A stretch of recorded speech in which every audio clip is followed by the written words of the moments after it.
We all have stories. Stories inspired by culture, competition, creativity. Stories show our humanity. They inspire us to greatness and remind us to be humble. Stories connect us to our communities and the rest of the world. We are the Chutta people, and these are our stories. See and share them at togetherwe'remore.com.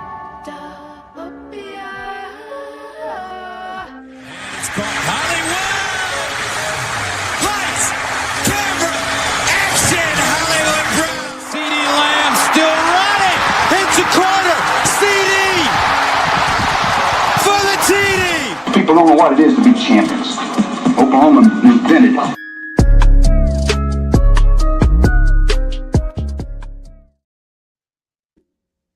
Hey, what's up, y'all? Alan Kenny, one of your co-hosts of Through the Keyhole, an Oklahoma football podcast here. This is our weekly free show, but you can sign up for our Patreon at patreon.com/Through the Keyhole for more content from us, stuff like interviews with other notable, commentators on Oklahoma football, some, breakdowns, things like that. But tonight, like I said, we're coming to you free with the backing of the Choctaw Nation, as well as Kaizen Performance Gym, our lovely sponsor. So we want to thank them. But let's go ahead and get into it. There are three of the four tonight. Obviously, you've heard from me, and we've also got Matt Burton. Matt, what's up, man? How we doing, man? How we doing? I'm watching. I'm kind of side eyeing the Spurs and Trailblazers right now. Spurs having a little trouble with the Blazers in the first half, but man, excited to talk some spring ball. For everyone out there, especially who didn't get to see it, since it was not televised again. Indeed, I am among those who did not see it, so I'll be counting on Matt and our other co-host who's here tonight, Brady Trantham, to fill me in on what all I missed. Brady, do you think that you're up to the task? I'm going to try my best. I was on the field, and it was the first time I've ever been. I was on the field for the first time ever during an OU football thing. It's not technically a game, but was on the field for the first time ever. And it's kind of hard to kind of keep track of everything on at field level, because boy, are they tall, boy, are they big.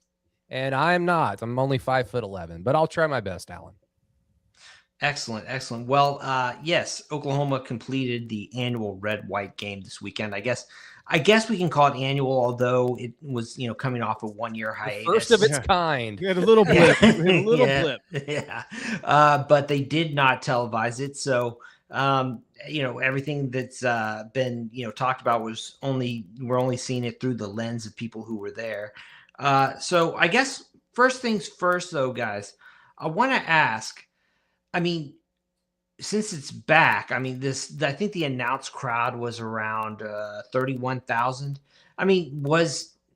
Did it seem like an event like it kind of used to be? Was the mood fairly upbeat or anything how would you guys describe it, Matt? Yeah, to me, it felt like, I used to go to the spring game growing up. Probably like every other year. I didn't go every year, but that was back to kind of normal, like, spring game activity. It's like, okay, this is like the lower bowl is mostly full, and yeah, that was pretty much it. We've had a weird range of the spring game lately. Obviously, in Brent's first year, it was almost a sold out affair, right, because they had to show Lincoln Riley that, hey, no, we do care about football here. So it was like 75,000, and it was also Baker's statue. Then the next year, I think there was like 55,000 still for Kyler's statue. And then the Crimson Combine. We've had such weird things happen. As far as the spring game goes, this is the first one where I was like, okay, this is pretty much like what I remember when I was growing up going to the spring game. Yeah, Brady, your take? Was the mood upbeat enough for you? Yeah, it seemed like a regular old spring game, kind of like the ones prior to Brent Venables, where you get about anywhere from 25 to 35,000 people. it feels like a lot of it for me kind of has to just deal with the weather. If the weather's nice, because in spring, in April in Norman, it's either sunny and typically the first day of the year that I get a sunburn, or it's windy, cold, rainy, not very fun to be outside.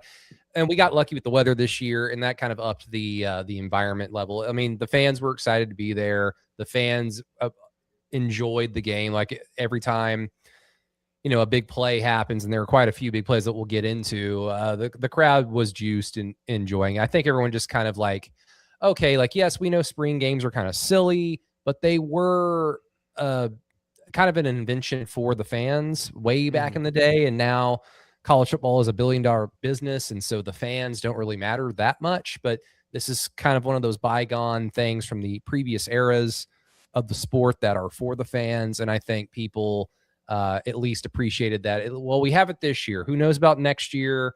The whole thing about it not being televised is completely stupid. It was completely stupid for them to not do it last year because it was so copycatty, and it was very copycatty of them to just decide, well, Texas isn't televising there, so we don't have to either because, oh my God, what if they scout DeZeph Walker? What if they find out DeZeph Walker's really good? Oh, then they're going to know something. Who cares?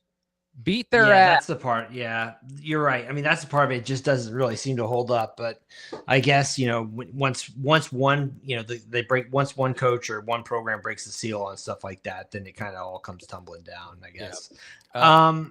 Sorry, go ahead. I was just going to say, let me address, this is your show, Alan, because you're hosting it, but let me address the elephant in the room, and that being me, because I'm in my kitchen for the people watching on YouTube. So shout out to our subscribers on the YouTube channel. But if you're wondering why am I in my kitchen, well, my wife kicked me out. I'm just kidding. We are home improving and putting in wood floors in the studio. There she is. There's a door. Yeah. Wave. Thank you.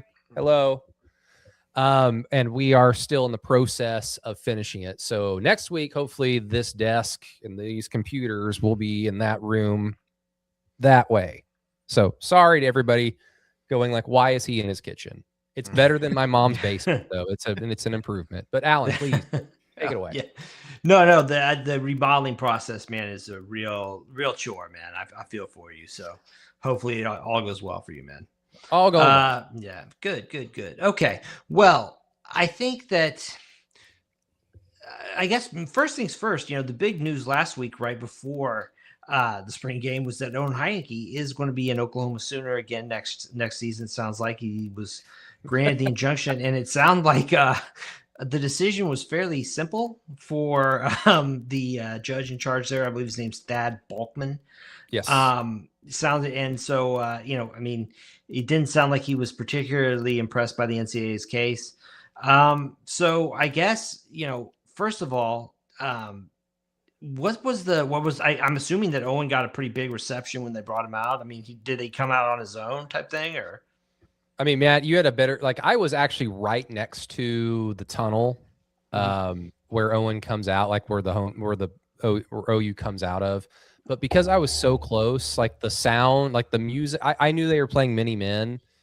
But the smoke machine or whatever went off and it was really loud, and I kind of got disoriented. And I was actually filming Kip Lewis at the time because he was doing his little pregame where he runs around the perimeter of the field, and I was like, oh, this is a good shot of Kip Lewis. And then I hear a loud pop, and then I just turn my head off the camera and go, oh shit, Owen Heineke's here in full uniform. I'm completely missing the story. So you had a better shot of it than I did. Yeah, he ran out by himself, basically right after the team ran out, and they didn't make a big deal out of it. Him and Brent ran out together. They didn't really make a big deal out of it. They literally just started playing Mini Men, and everyone kind of was looking around, and out walks Owen Heineke out of the smoke. So I was like, oh, that's pretty cool, and it did get a good reception once people kind of found out what was going on, since they didn't announce it. It wasn't and now welcome back, 38 Owen Heineke. It was just Mini Men plays, and then out of the smoke comes Owen Heineke, and then it got a pretty good reception. That made me chuckle. It reminded me full on of just WWF, WCW, like that was exactly what I was picturing. Like, he's not supposed to be here, and it's like, it's Owen Heineke, he's here. The glass breaking and Stone Cold comes out. Yeah. Which was funny because like the smoke machines like made a loud noise, and it kind of sounded like the glass breaking, and then Stone Cold walks out. It was awesome. So I mean, it's cool to see OU like be fun sometimes, because it's not the most fun organization. If you're thinking about it from a customer service standpoint, they're usually just like, especially in the Big 12 days, it's like, we're OU football. We know you want to come watch us play, and they don't really have to do anything to sell themselves for it, because they'll just beat Kansas and Kansas State and all those other teams. But whenever they're self-aware of like, yeah, the people will actually like this, it's actually kind of fun to see. Yeah, no, it was exactly what you described. You sounded so WWE like, so that is kind of cool, actually. Well, okay, so the big story on the field, though, everybody wanted to know what OU's offense was going to look like. I mean, I think that's where so much of the focus has been this offseason, you know, both in terms of how are they going to scheme around some things, but also adding new faces, new players. Sounds like, from what I've read, early grades were pretty positive. I mean, Brady, how did you feel? I mean, did it look pretty smooth to you, or what was your take? With the whole team in general, or offense? More the offensive side of the ball. Yeah, just from a high level. What was your take? Yeah, I'd say, like, if you want to start up front with the offensive line, they're right where they need to be, like in terms of where we think that they're going to get to, hopefully in terms of their development. Okay, they dominated what they should have dominated, which was a combination of the twos and a lot of the threes, because without David Stone, Jaden Jackson, for instance, Nigel Smith and Trent Wilson become ones. So like Michael Fasusi, Eddie Pierre-Louis, Jake Michael, Marion Harris, and Heath Ozida, they're going up against a level of competition that is not comparable at all to what they'll see against Michigan or what they'll see against Georgia, et cetera. But having said that, they dominated. They did exactly what they needed to do. They opened up holes for Lloyd Avant, for Jonathan Hatton, and DeZephan Walker. So that's good to see. We weren't going to find out if the offensive line has become a strength this spring, even if all the starters were healthy. So I was happy just to see, okay, they did what they were supposed to do. They dominated. Running backs are probably the biggest, them and maybe the receiving core. But in terms of just individual play, everyone's like still talking and buzzing about DeZephan Walker. He looked fantastic with his size. He's 5'10", very strong, stocky, but very quick feet, has great vision. Everyone has seen that play already where he kind of gets clotheslined, stays upright, and then cuts up field for about a 30 or 40-yard gain. So he showed off the burst that, frankly, has been kind of absent with OU running backs as of late, outside of Xavier Robinson. Xavier Robinson's run away from a handful of defenses in his short opportunities, but DeZephan Walker seems to be a great upgrade into the running back room. Jonathan Hatton, not as flashy. All I really needed to see out of him was just, what does that body and that physique, does that translate?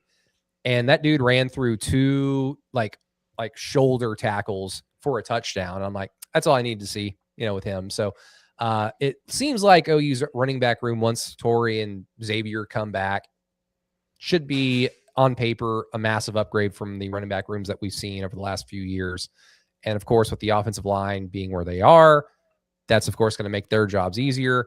Receiving core, I frankly was very excited about what I saw in terms of, I don't know if Ben Arbuckle still wants to not play guys like past the third or the fourth guy in the rotation, but at least he's going to be forced to know that there are options. Like, there are guys. Mackenzie Aline looks like a guy. Jashir Rogers, as a true freshman, looks like a guy. Jaden Pettit has the physique, has the body type, didn't have as many opportunities, but maybe something like the light bulb comes on, and if it does, like, that is definitely a guy you can throw out there, because we know Isaiah Satania is awesome. We assume Trell Harris will be a great fit alongside him. And Parker Livingston's been kind of limited during the spring anyway. He played a little bit here and there with John Mateer in the spring game, but didn't really get to see the full extent of his potential. And then I guess with John Mateer, a lot of the same. Some minor improvements here and there in terms of like, hey, he evaded pressure there and stepped up in the pocket there. But man, the feet are just kind of all over the place, and it kind of leads to the ball getting like lofted 2 or 3 yards above the intended receiver, which is not what you want to see. But I think, Alan, like the important thing is whether or not he improves, that would be a cherry on top for OU. The offensive line, the running backs, the running game, and the receiving core all seem to have become better in one offseason. And so maybe that will override some of John Mateer's flaws once we get into the season. Yeah, I mean, we'll get into Mateer a little bit more in a bit here, but Matt, I wanted to ask you. Let's say that you're Dilemma Cola, right? You're looking at the three backs who you played with the first team on Saturday. Which of those three is your starting running back? Who's the bell cow? Oh man, I would be very tempted to say, literally just based off what I saw, I would be very tempted to say Stephen Walker. I think that he's got it, man. He seems like he's got it.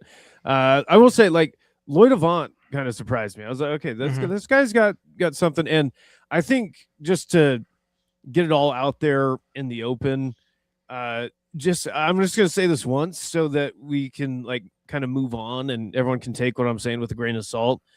It was, I've seen a lot of people say, oh, it was the first team against like everybody else. No, it was like the first and a lot of the second team against the third through like walk-on team. So like, I want to make that very clear before we're like, crowning anybody. I'm not sitting here crowning anybody saying they're going to be great or they're going to be awful or anything like that. But there you go. I'll go back into my separate point here. Lloyd Avant did surprise me though, because I mean that first drive, it was basically like 6 yards, 7 yards, 8 yards. Like, I mean, he was kind of going, marching straight down there behind that offensive line. So, no, he looked really good. Hatton, like body-wise, Brady, I don't know if you got this, but at least when I was up in the press box looking, he looked almost exactly like Xavier Robinson. Body style-wise, he looks almost exactly like him, except I would say he's a little bit shiftier. Leaner. Xavier has like the baby fat kind of look to him. But I think Xavier's listed like 240. I think Xavier's listed almost like 240 and Hatton's at 230. If you put 28 on Jonathan Hatton, I'm not saying he's as good as Adrian Peterson. I'm not saying that at all. But if you put 28 on him, it's just like, That's it reminds me of somebody. Interesting. But yeah, no, I thought Hatton looked really good. But to me, man, I don't know. Stephen Walker, he made a couple of cuts. I was like, okay, yeah, that's something that OU running backs haven't done for the last few years. So, Stephen Walker really kind of shined out for me on Saturday. Yeah, I mean, 5 running backs now.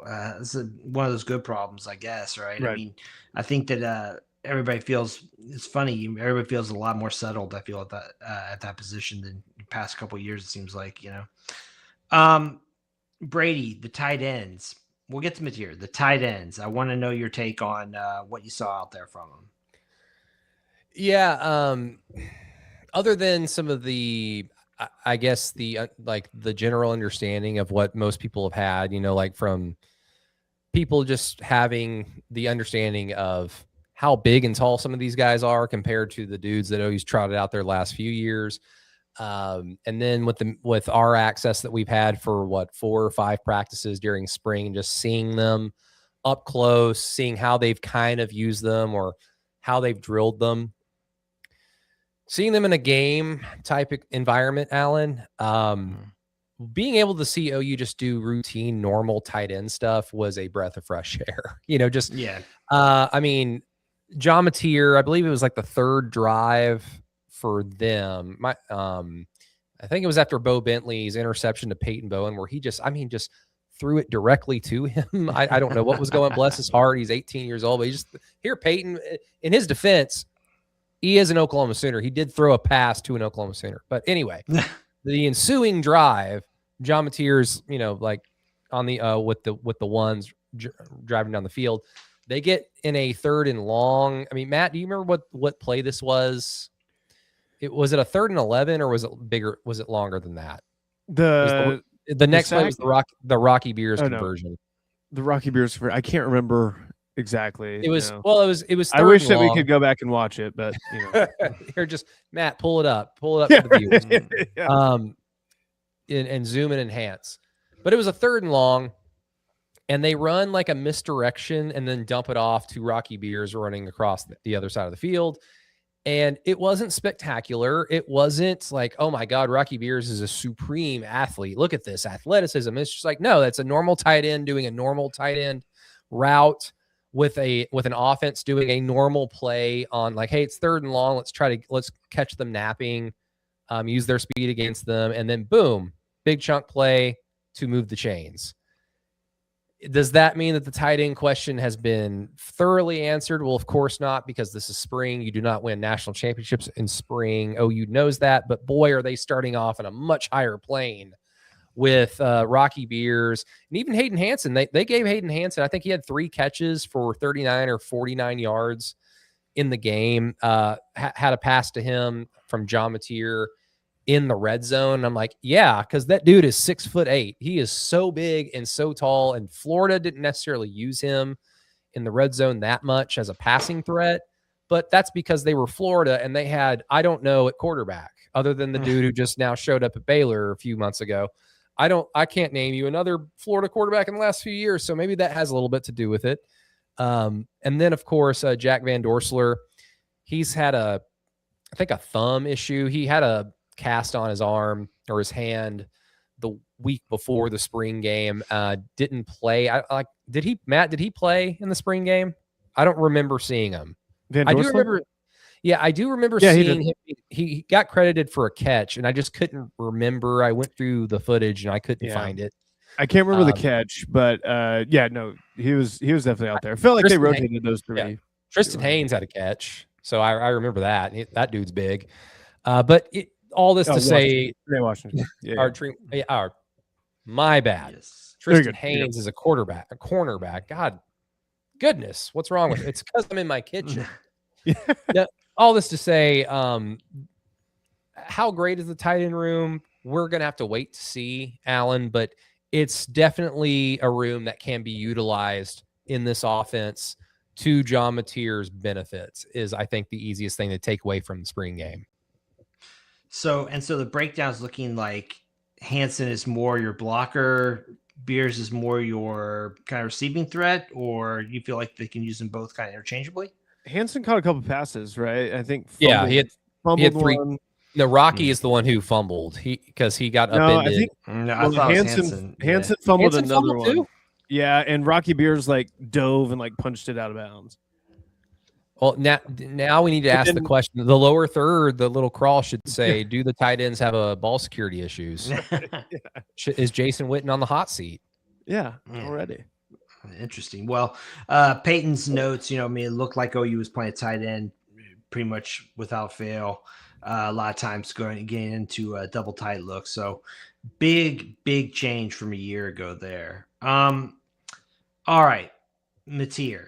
This is the big story with OU really for the entire offseason. What is OU going to get out of him? We kind of got a little bit of a hint at Brady's thoughts. Matt, were you seeing the same quarterback out there you saw last year? Did anything seem different to you? A little bit of the same, right? I mean, it's tough for me in the spring game setting to because I mean you're taking away something that makes John Mateer really good, right? In his running ability. I think he went out and scrambled once for a handful of yards or something like that to move the chains in the red zone. But other than that, I mean, he's kind of just stuck back there, but so I don't know. I guess if you're expecting John Mateer to be a pocket passer, extraordinaire, I wouldn't say that you're probably going to get that.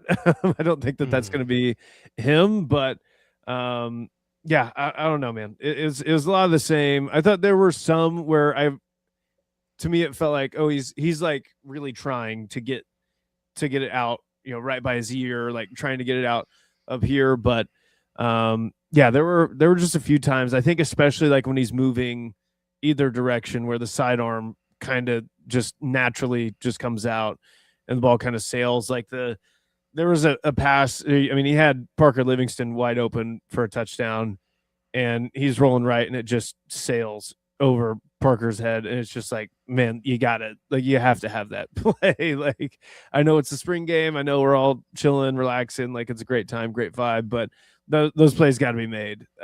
So we'll see, but yeah, it didn't seem like there were too many differences there, but other than what Brady said earlier, there were some times where, I think his feet work, he was like, I don't know, it felt like he was thinking about like, hey, I got to do this. Like I have to do this like in real time, because there were a lot of times that he had kind of a lot of time to sit back there and think.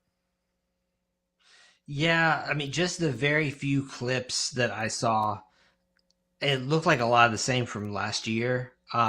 Your hope is they've upgraded the personnel around him, but again, missing some throws. You mentioned throwing high. I mean, Brady, you brought up something earlier about his footwork, though, that I want to go back to. Can you talk a little bit more about that? Like, what was it that you noticed, or just is it a lot of the jump stuff? Is it, his platform being off? I mean, what are you seeing out there? Muted. I did the old person thing. Like, there's something wrong with my mechanics. No, to me, it starts with his platform, like how his feet are set.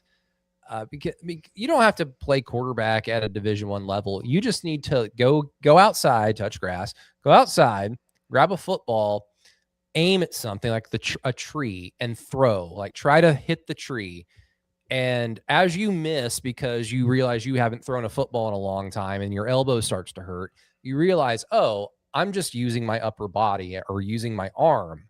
So let me try to set my feet. Let me try to step into it. Let me try to point. Because I had a coach that always told me, like, your right foot, if you're right-handed, should always land like in the direction of where you're trying to deliver the ball to. And that worked for me. Doesn't necessarily have to work for everybody. John Mateer is phenomenally talented individual. He can make throws that mere mortals cannot make. At the same time, though, he has such a slim margin for error because of his, where his feet are. And a handful of times, and Matt, I'm sorry if you can't do this, but if you're able to, can you, those little John Mateer clips I sent in the Discord, if you're able to, could you play them for the viewers at home? He just he's either happy feeding the thing and just moving around, or when he's throwing, his back foot kind of fans out, which kind of has to do with his sidearm, like baseball throwing motion. His lower body just kind of slants outward and he throws it. So it's kind of like this opposite effect where his foot goes right, his arms going across his body to the left, and it leads to an inaccurate throw. Or there, which this might be one of that example, if you want to go ahead and look at it. I think I slowed this one down. Okay, so he's trying to hit Hayden Hansen, and he has the right idea in terms of having to sidearm it because there's a defender there. But when you sidearm it, you lose your strength, you lose your ability to drive the football to exactly where you're trying to get it to, which is in between the numbers. And he just flicks his wrist, and it goes exactly where his wrist is wanting it to go. I am not a scout. This is just basic understanding of watching football for a long time. So all this to say, we're not breaking the internet here. He's got a lot of the same mechanical issues that people got upset with last year. And then another problem is you can tell that he's become aware of what his flaws are, and he has actively tried to improve them, which is exactly where he should be. And on this particular play, he does a lot of good stuff first. So he rolls out to the right, sees the pressure from Jeremiah Newcomb, steps up, avoids the pressure, steps out in the pocket, and that's great. But then when you slow it down, so this is good, avoids the pressure. Then he steps up, climbs the ladder. That's great. And then he just stands there and waits. And the guy is open. And he just stands there and waits too long. And it's like he became aware of, oh, I've waited too long. I just need to get rid of this damn thing. But Isaiah Satania is there. open. He's open. Yeah, I mean wide open. Yeah, and we saw that last year, even before any of this clamoring to improve his mechanics, Alan. So again, what's going to be more important? The offense improving around him or him making the improvements himself? I mean, there has to be a healthy balance of both, of course, because it's a team sport and quarterback success is such a driving force in college football. But at the same time, like if I think it's a little unfair to think going into the spring game, he either makes the improvements or not. Like there's still a lot of time until we play football in September.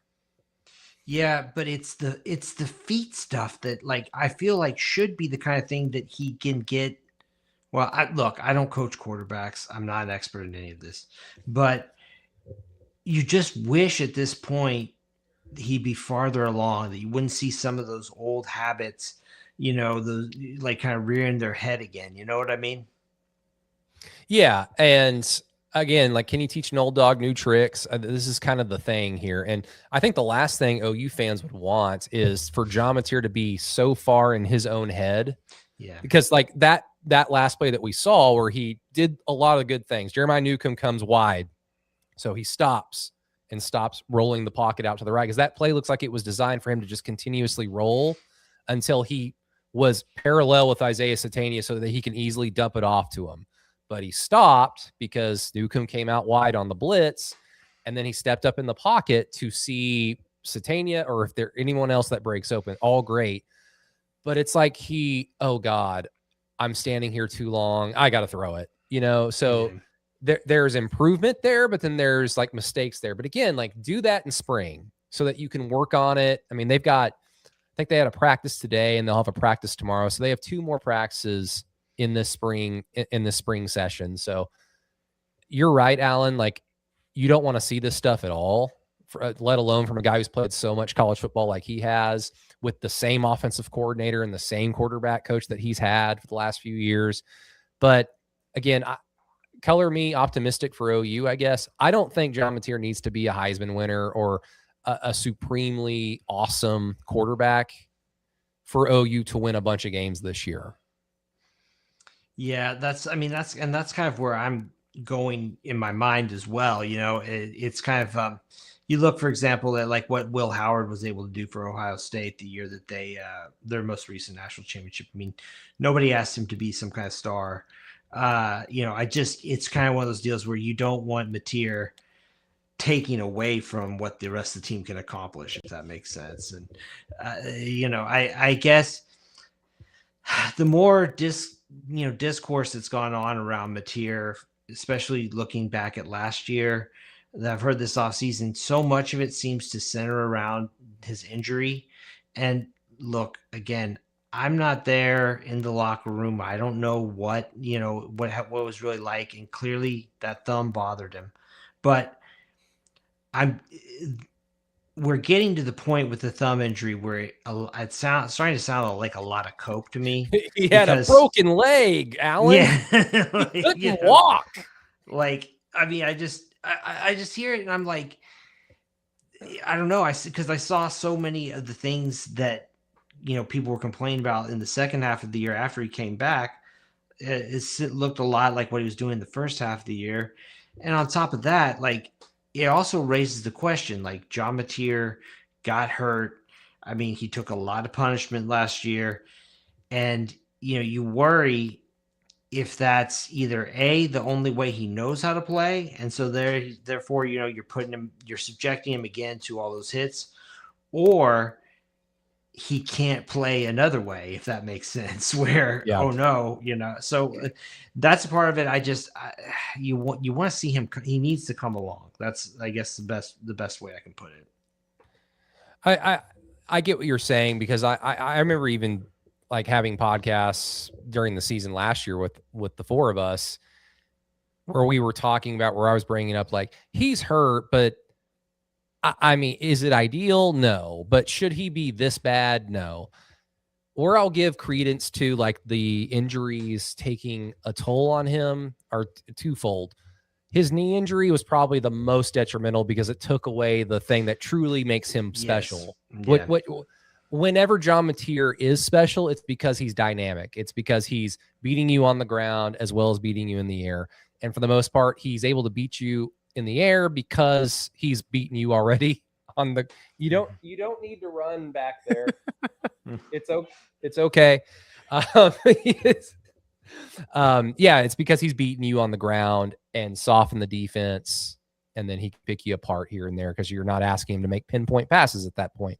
So I think getting healthy from a physical standpoint is going to do him well because it's going to allow him to run the football. But again, you don't want to workhorse him because that probably is what led him to get hurt in the first place with the lower body injury after the Temple game, I believe.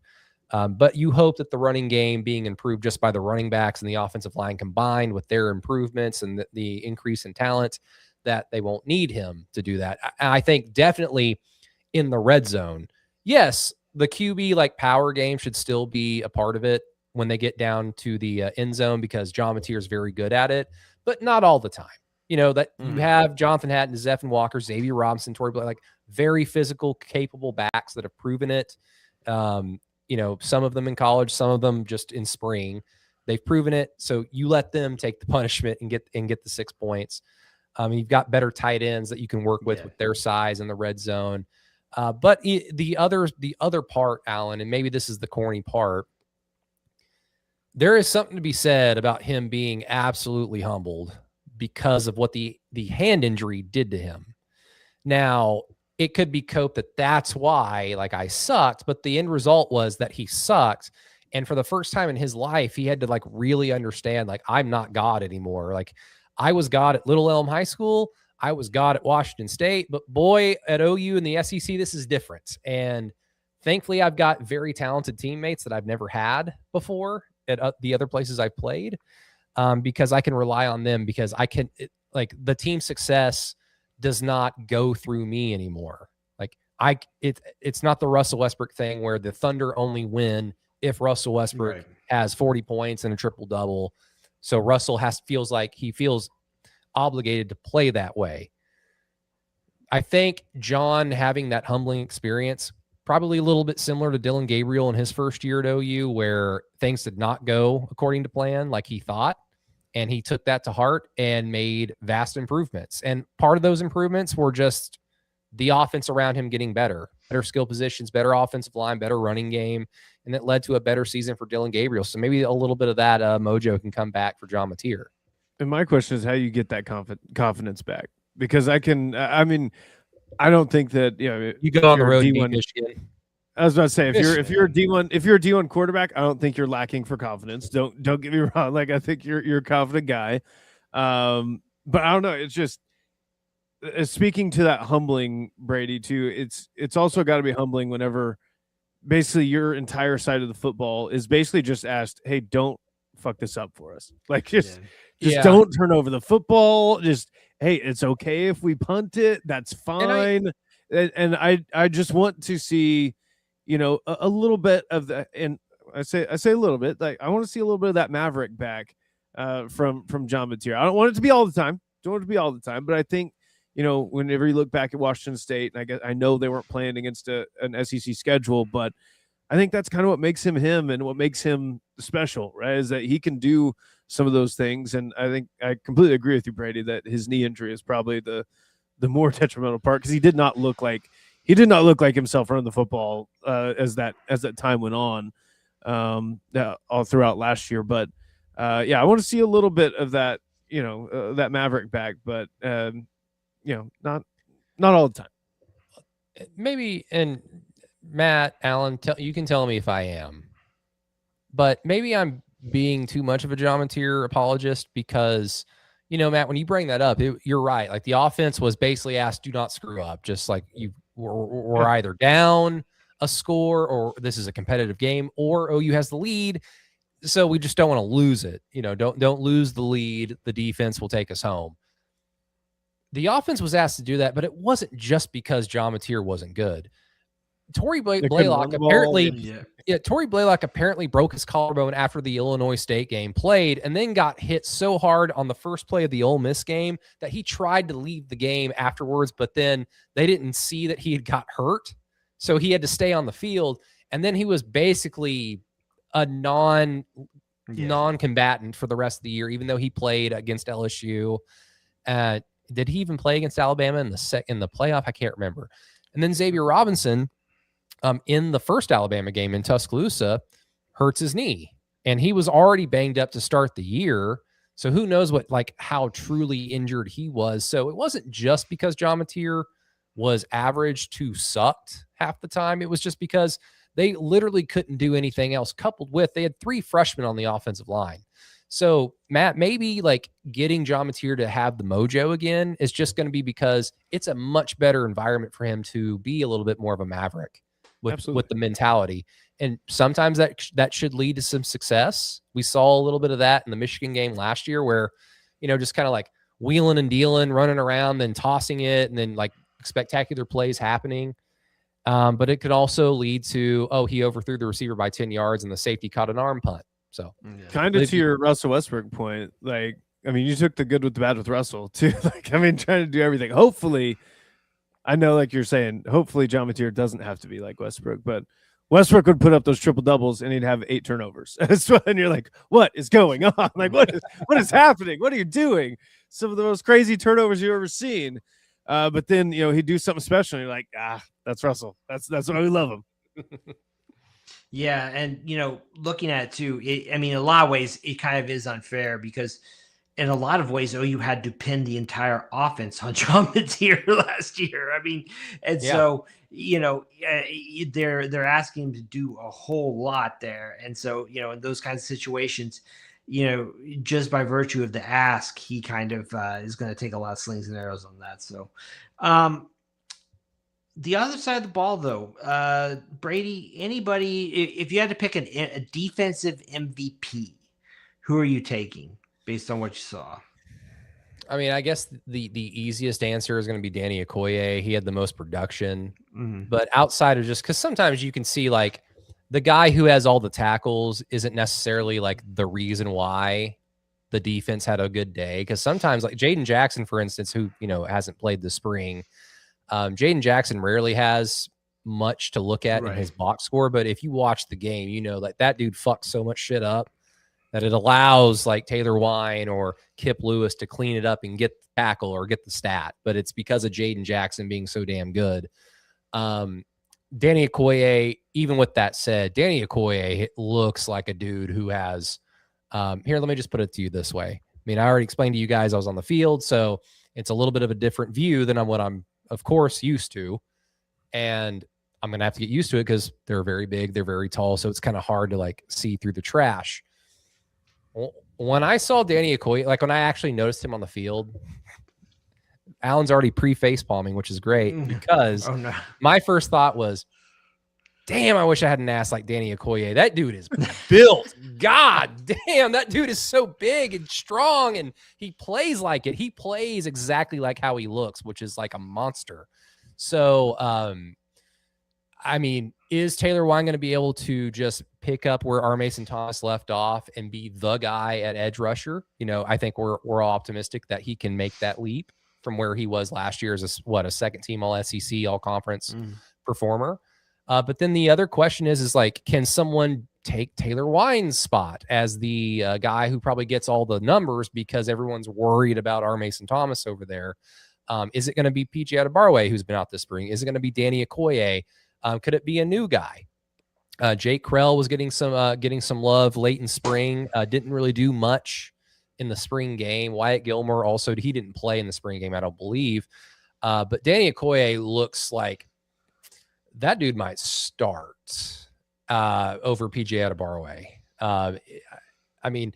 It's spring. They're playing against themselves. It's not the same as playing against Michigan on the road or Georgia on the road. I 100% know that. And Danny's not going up against Michael Fasusi or Amarian Harris in these instances. But from a optic standpoint, that's your second guy, if not a guy who could potentially break out and be the guy even over Taylor Wine. He looks like that type of talent. And then, as a weird, because the corners were fantastic. Eli and Cortland are fantastic. But as a kind of a weird, I didn't expect that. Nico Jandro, as a true freshman safety, that dude tackles everything. And if he has you, like in his grasp, you're going down. And he's not like a Reggie Powers or a Michael Boganowski, like bone crushing hitter. He just goes for the ankles. Is like, I'm taking your ass down. It's like, hey, I like seeing that out of an 18-year-old early enrollee. Yeah, I think, I mean, Nico was on the white squad there. I think I completely agree with what you're saying, Brady. I even made a hot take. I think Danny Okoye might lead the team in sacks. I know that Taylor Wine was had 7 last year and was an all SEC one of the all SEC teams. But that was kind of my takeaway. And again, I fully know who he was going against, but I mean, my goodness, it was like those guys in front of him didn't even exist. He was just like, okay, I'm running right past you. Danny Okoye, like the best way I can describe it, because like I talked to R. Mason Thomas a few times last year, and R. Mason, of course, is a gigantic football player. But in terms of edge rusher, like, yeah, he's not like Jadeveon Clowney, of course. Like, that's not what makes him great. He's a great football player. Danny Okoye looks like the dude that OU fans wish they had for like the 15 years from like late stage Bob Stoops into Lincoln Rise. Like, can't we just get that kind of guy just randomly? And they kind of did. Like, Perion Winfrey was freakish in what he looked like. Nick Benito was freakish in his abilities, but Danny Okoye just looks like, oh, that's a dude like that just randomly pops up at South Carolina or Mississippi State, and you're thinking like, how come they can have that? No, you can't. And Danny Okoye is 100% that. Yeah. You guys mentioned Boganowski, Jandro. I mean, the safeties actually, it sounded like played pretty well or looked pretty good. Was that your take on it? I mean, that was just one observation that seemed to keep coming up. Matt, do you have a take on that? Or yeah, I mean, they look good. I mean, Boganowski, poor Bo Bentley, man. Yeah. I mean, not poor Bo Bentley. Like, you're gonna learn today, son. Thank goodness Bo Bentley was wearing the blue no contact jersey, because I mean, Michael Boganowski was about to take his head off. To be honest with you, on Bo Bentley's like 3rd snap of the game. The interesting thing, obviously, like I said, the team was fully stacked for the red team and not so much for the white, but in a weird way, it made, like, if anyone like kind of shined on the white team, it made it like that much more impressive. And I think the same about like Nico Jandro, like you said, Brady, doing that against like basically the first team offense, tackling everything. I was like, okay, that's something that you can kind of take away from the young guys there. Bo Bentley and Whit Neubauer really didn't have a chance, because literally like half the time they were going to get hit like as they were receiving the football. So it's like, well, all right, like this is not really a pathway to success there. But Jasir Rogers was a guy that, I mean, we get into a little bit later. I know you asked about the safeties, but that was just kind of my takeaway from like the white team of like, oh, if you guys kind of shined in this element, like the cards were like fully stacked in the other direction, and you made a way to make something out of nothing there. But safeties. Peyton Bowen had an interception. Bo Bentley just didn't see him there. I just don't think he saw Peyton Bowen there. But yeah, that was good. Eli had a pick too, which they didn't call a pick for whatever reason, but and they're not going to review it in the spring game, which was funny because Cortland was like running back to the sideline doing like the review that hand gesture. I'm just like, Cortland, they're not doing this right now, but it's not even being televised. I don't think they have any way to review it. Right. But the secondary, man, like secondary as a whole, like Cortland Guillory is a dog, absolute dog. And as far as like the white team, I don't know. This was just I didn't pay attention to what he did, like, if they were in zone or whatever like that. But whenever he got challenged a little bit, I kind of liked what I saw from Tristan Haynes, the redshirt freshman out of Carl Albert, and a lot bigger than what I thought. I guess last time I looked at his name was probably whenever he like signed his national letter of intent. So it's been a while, but 6'2", 175 is what he's listed at corner. And they challenged him a little bit, like Manny Choice. They challenged him on kind of a jump ball there, and he kind of held his own. And again, I don't know. I think I was like, okay, Tristan Haynes can kind of fight for that, sort of fourth corner spot. Okay. So some of the newcomers, the names that I've heard so far, Devin Walker, Jashir Rogers, Tristan Haynes. Any other new faces, be they freshmen or transfers, that we haven't talked about that you guys got kind of a favorable first impression of, Brady? Anybody stand out to you? From the running backs? Or no, just in general, just newcomers, fresh faces. Sorry. I just, Twitter just blew up in my face and said Victor Wembanyama's out for the rest of the game. I'm not watching it. Yeah, he fell and like smacked his face right on the ground. Didn't look good. So yeah, concussion protocol for Wemby. Oh boy. In terms of just new faces, I guess overall, I mean, like you'd mentioned, Devin Walker, he's probably the spring game MVP everyone's happy with. Has all the tools you want in a running back. I like Jonathan Hatton, but it seems like people are getting more and more on the Devin Walker train, which is fine.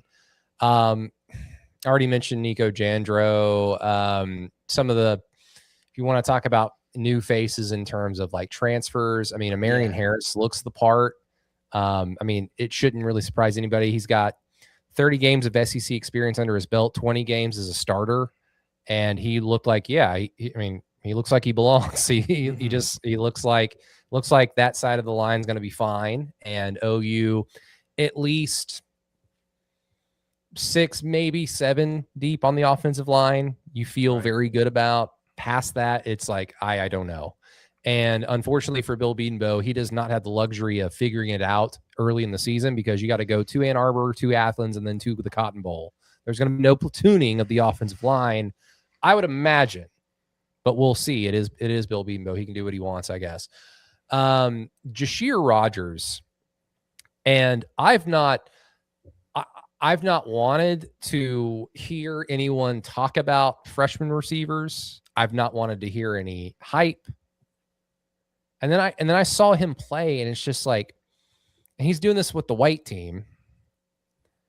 I saw him play, and it's just like that. He looks like a typical solid college wide receiver.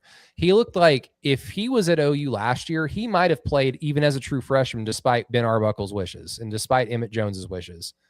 He looked really good. He looked natural running routes. He looked natural with the football in his hand.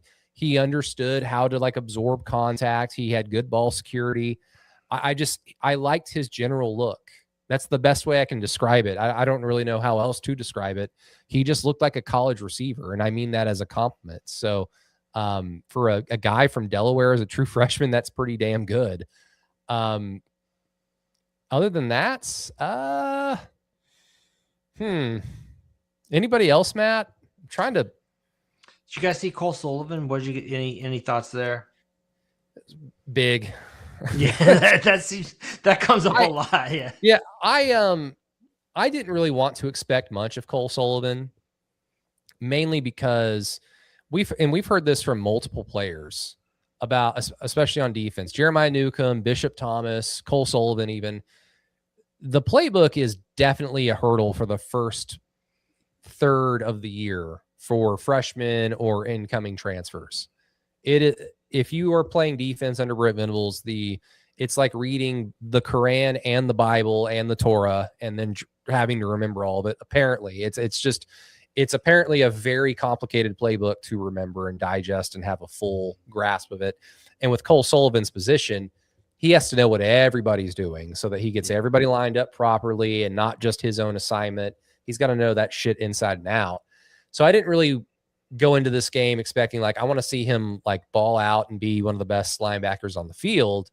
And that's exactly what I saw. I just saw like a guy he looked the part, but nothing spectacular, but I wasn't expecting anything spectacular.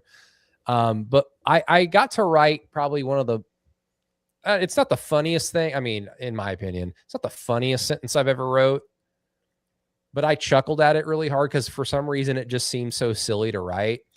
But it was essentially like 5 questions OU answered after the spring game I put out on Sooners on SI. And I mentioned that. And with Owen Heineke coming back, Brent Venables and Jim Nagy mentioned both in court under oath And after the spring game last Saturday, that Cole Sullivan's going to play Cheetah and that they want all three of Owen, Kip, and Cole on the field at the same time. So I wasn't taking much away from Cole Sullivan at the spring game because I'm expecting him to be on the field, not just with Kip, but also with Owen. So that's going to be a whole new experience for us to digest once the season starts. Right. So, one thing, the statement you made, Brady, about the 6 or 7 offensive linemen, it's funny because I think that we're all still getting used to the new world of college football. And in all honesty, nobody's going to have more than 6 or 7 offensive linemen, and I think you can kind of spread that across the board. I mean, if a team has 2 starting caliber type quarterbacks, for example, that's just not going to be the case anymore going forward. But with all that in mind, coming away from the game, Matt, you're feeling pretty good. How do you? I mean, better than usual. Pretty good. Yeah, pretty good. I'll stick with just with pretty good. I mean, Okay. we'll see. Just the teams were so stacked in one direction. Yeah. I don't know how much of like a huge takeaway I can have with the offense, especially. Feel pretty good about defense. I mean, I think that Brent's kind of given us no reason to worry about that side of the football. But yeah, offensively, I mean, hey, they're gonna have to go prove it. I mean, that was going to be true whether they played great or whether they played shitty in the spring game. Like that, that's going to be true until that game in Ann Arbor. Yeah, absolutely. So Brady, compared to past years, more optimistic than usual, about the same. What do you think? I've been actually wrestling with this the last few weeks because I've wondered, like, when should I put out my really, really early preseason thoughts in terms of like a Monday or a Tuesday post on patreon.com/throughthekeyhole, by the way, because last year, I got to pat myself on the back so hard because I was the only person saying they're going to go 9-3. And they did better. They went 10-2. So I was like, by technicality, by default, I was correct. I still don't have a bearing. I still don't. Like, I felt it in my bones this time last year. They're going to be good. Like, they're going to be a good team. 9-3 is a good team with that schedule. 10-2, of course, means you're an excellent team. You made it to the playoff. That's great. I just honestly don't know right now. But at the same time, I think the offense will be better. I think the defense will be just as good and has the capability to potentially be better.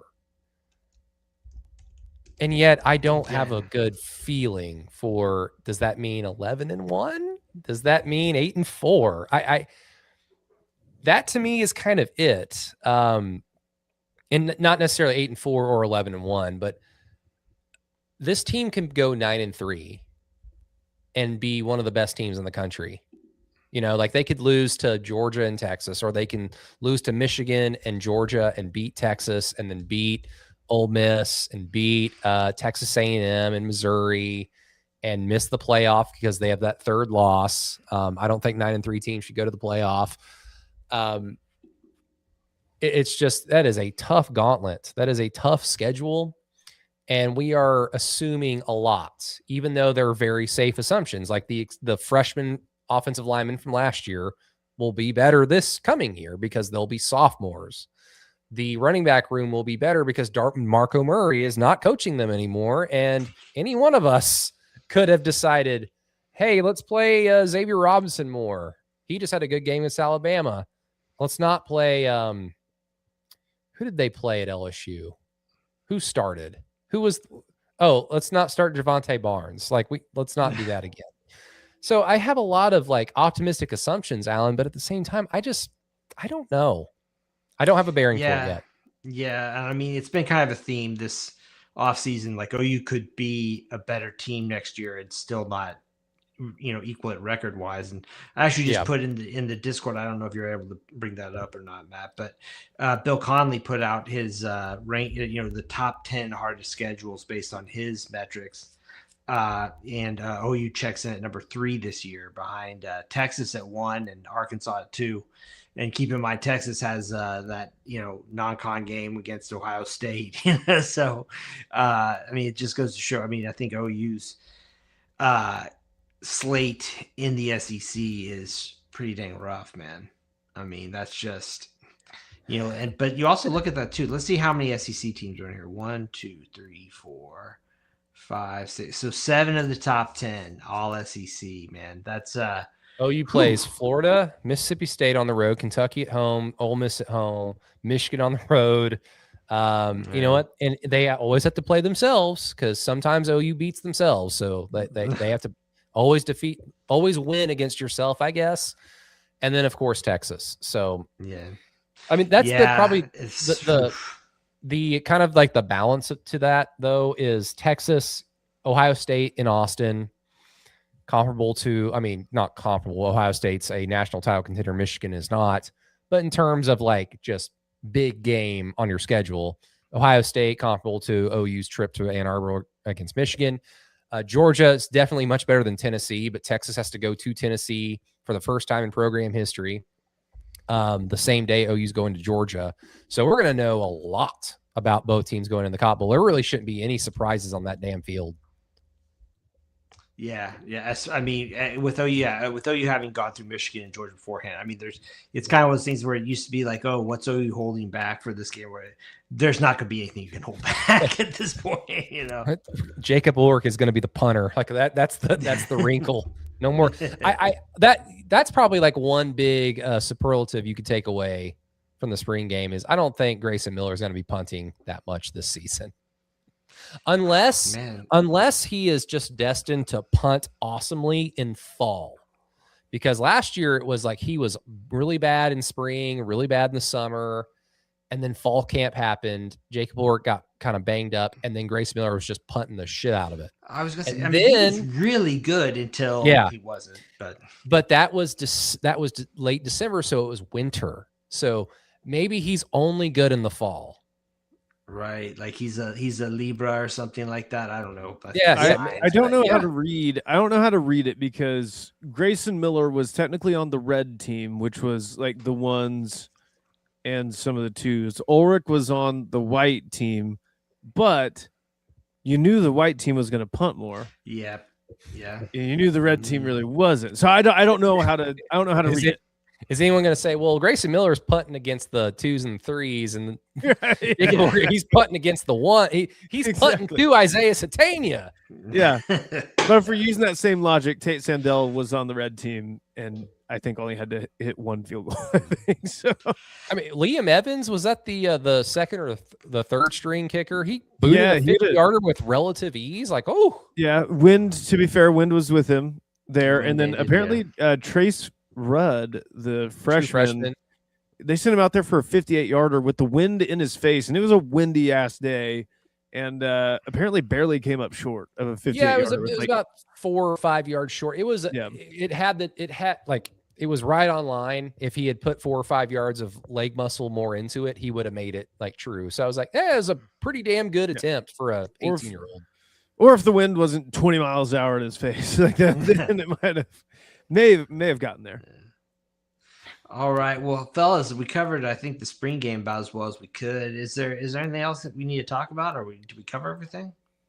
I mean, we briefly talked about Owen Heineke coming back. I mean, I think it's big enough news that we can revisit it just for a little bit. Sure. I think the interesting thing was just evidence? The evidence that came out 24, 48 hours before the actual trial took place with the volleyball player. Mm-hmm. I mean, because look, like I was coming at this from the point of view of like, of course I want Owen Heineke to come back, but I'm afraid of believing. Like, I'm 35 years old. I've lived long enough now to understand that hope is a dangerous thing and you should never do stuff like that. So I thought, no, I'm not going to get my hopes up. Like, he's going to be gone. It's fine. He's just going to have to learn to live without him. James Nesta, it's your time. And then that little volleyball thing kind of happens with the women's basketball player. And it's just like, how is he not going to win this case at all? Like going away. And it's like, is the NCAA incompetent? Did they do this on purpose? And the answer to both is yes, I assume. Right, Alan? I always lean towards incompetence over malice, so I'll say that the NCAA is probably incompetent. I mean, hell, like, do you think the NCAA just really hates Oklahoma? Because this is the second time in the courts OU has put an NCAA skin on the wall. Yeah, I mean, to me, that was the kind of thing that really tipped it over into a landslide. Kind of, I think he probably still would have gotten it, and just because the overwhelming. I mean, again, you're talking about the ability to kind of capriciously deny somebody an opportunity to really better themselves, or through either education, or also I'm assuming that probably I wouldn't doubt if Owen Heineke can make more money at OU this year than he would have going into the NFL, but I don't know. So with all that in mind, I just felt like the more I read about it, it was going to be a much tougher case for the NCAA to prove, and that's kind of how it bore out. Have Grant and Lee recorded their analysis yet, or is that? Lee might be in hiding. No, I mean Lee.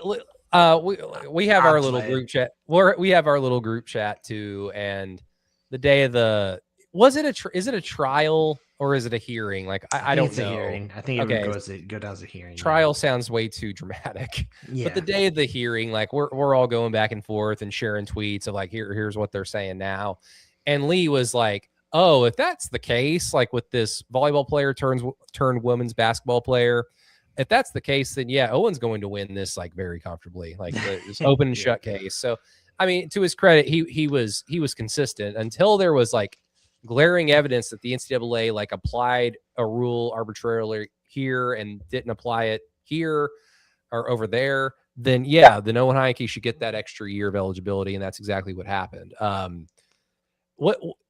Guys, was it just odd to hear Jim Nagy and Brent Venables discuss like team dynamics in a non-media and pseudo-public environment? It was so odd to hear Brent Venables say like, well, we play like 6 or 7 linebackers anyway, or like Owen Heineke's good enough to win the butt kiss. And honestly, guys, I have complained a lot over the years on this podcast about how those postseason awards, a lot of it is just narrative driven from like the off season. If Owen Heineke has a good season, which he's more than capable of having, it doesn't have to be something spectacular. He's going to be a butt kiss finalist because of this, right? Yes. Mm-hmm. I think so. I mean, that was a case where, I think Venables took the opportunity, honestly, to like plant a seed kind of, you know what I mean? Yeah. Yeah. And, like there is the reality of like the NCAA lawyers trying to get to, well, this will like take away from an opportunity from another player, won't it? And Brent's like, no, we play a lot of guys, and it will take away from opportunities from James Nesta, because if Owen Heineke's not here, he's playing a lot more. He's playing a much more important role. Now he's just kind of like, you can just be Sammy Omasigo and play 15 to 20 snaps a game and make a handful of plays. And if you can do that, then OU's right back to where they were potentially with an even better linebacking core. So, I mean, I don't know, Matt. It was weird to see a lot of those quotes, and it's not like from a one-on-one interview, not from a scrum. It's like, oh, this is under oath. So we can actually refer to this in the future if the media wanted to. Like, hey, you said under oath that Cole Sullivan's a cheetah, so how come he hasn't played cheetah yet? Right. Correct me if I'm wrong.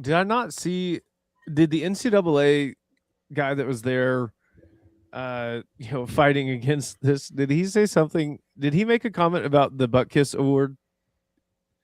I swear I saw something where he was like, it was something along the lines of like, do you really think that he can win a butt kiss award? Basically, like, I swear I thought I saw something. Maybe I dreamt it, but I think that was seriously.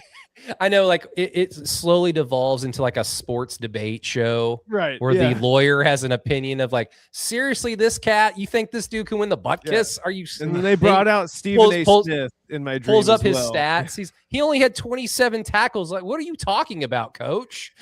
Right. Yeah. No. Maybe I dreamt that. Maybe that was my fever dream. But yeah. No. It was kind of weird seeing Nagy and Brent up there, saying all those things. So, but yeah, no, great for Owen Heineke, man. I mean, that's obviously an easy guy for the Oklahoma fan base to get behind, even before this, and this just adds to it. Yeah, absolutely. Well, I think that we covered everything. Draft coming up. We talked about that some last week. There's not a whole lot, I think, there to really get into. So, guys, is there anything else we need to go through? Yeah. Real quick, just let's get us on the record. So we all assume and know our Mason Thomas is going to get drafted. Deion Burks is going to get drafted. Grayson Holton's going to get drafted. Yeah. Is that the extent of like the for sure draft picks in y'all's mind, or like does our Robert Spears Jennings get drafted because he ran a 4.3? Robert Spears Jennings will get drafted. I'd put him in the draft. Yeah, I think he will. Okay. So I think they're So 4. I think OU could potentially get 2 more. I think someone will fall in love or has already fallen in love with Fabechi Wiwu or Kendall Daniels. Kendall Daniels is just a great football player. Some GM fell in love with that. And he wasn't going to win or lose anybody's heart because of a lack of testing ability, because some guys test well, other guys just play football well. I think Kendall Daniels is in the latter. It'll be interesting maybe too about Dominic Williams. I think that's another one. Yeah. Dominic later, like late in the draft. Yeah. I mean, late. Yeah. What, 6th, 7th round type thing. Yeah. Yeah. All right.